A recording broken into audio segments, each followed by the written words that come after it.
নমস্কাৰ সকলোকে মোৰ চেনেললৈ স্বাগতম জনাইছোঁ। আজি আমি আলোচনা কৰিম ক্লাছ 6ৰ ছৰ্টিং মেটেৰিয়েলছ ইনটু গ্ৰুপছ পাঠটোৰ বিষয়ে। ইয়াৰ আগৰ ভিডিঅ'টোত আমি পদাৰ্থৰ কঠিনতা, দ্ৰৱণীয়তা আৰু অদ্ৰৱণীয়তা পদাৰ্থসমূহৰ বিষয়ে আলোচনা কৰিছিলোঁ।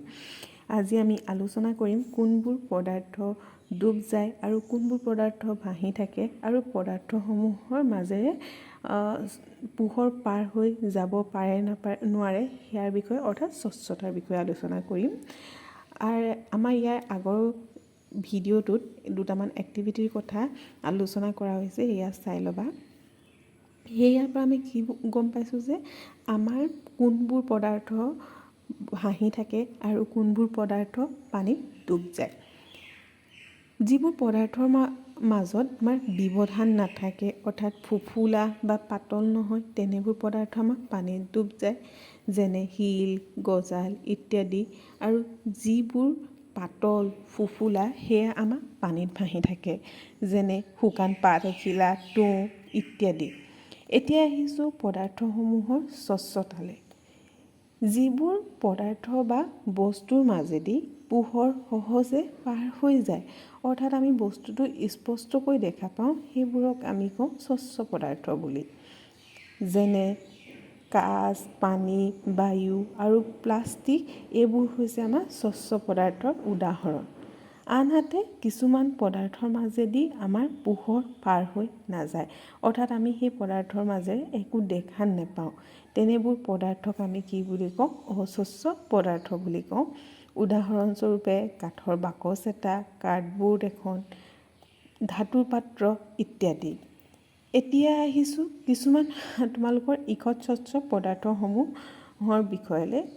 এই ইষৎ স্বচ্ছ পদাৰ্থসমূহ বুজিবৰ বাবে কিতাপত তোমালোকৰ এটা এক্টিভিটি দিয়া আছে, য'ত এখন কাগজ ল'বলৈ কৈছে তোমালোকক আৰু জ্বলি থকা বাল্ব এটা কাগজখনৰ মাজেদি চাবলৈ কৈছে। চাই ল'লে তোমালোকে কি দেখিবা? তোমালোকে দেখিবানে নেদেখা বাল্বটো?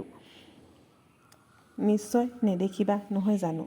আকৌ সেই কাগজখনতে তোমালোকক 2-3 টোপালমান তেল দি মোহাৰি দিব ল'বলৈ কৈছে কাগজখন। এবাৰ তোমালোকে কি দেখিবা? সেইখন একদম স্পষ্টও নহয়, কিন্তু অলপকৈ হ'লেও দেখা পাইছা, নহয় জানো? ইয়াৰ পৰা আমি কি বুজি পালোঁ যে যিবোৰ পদাৰ্থৰ মাজেদি বস্তু সামান্যৰূপে আমি দেখা পাওঁ কিন্তু স্পষ্টকৈও নহয়, তেনেবোৰ পদাৰ্থক আমি ইষৎ স্বচ্ছ পদাৰ্থ বুলি কওঁ। আমি পদাৰ্থবোৰৰ বৈশিষ্ট্যসমূহৰ বিষয়েও আলোচনা কৰিলোঁ। এতিয়া আমি পদাৰ্থসমূহ কিয় গোটত ভাগ কৰোঁ? আচলতে আমাৰ দৈনন্দিন জীৱনত সুবিধাৰ বাবে আমি বস্তুবোৰক বিভিন্ন গোটত ভাগ কৰি লওঁ।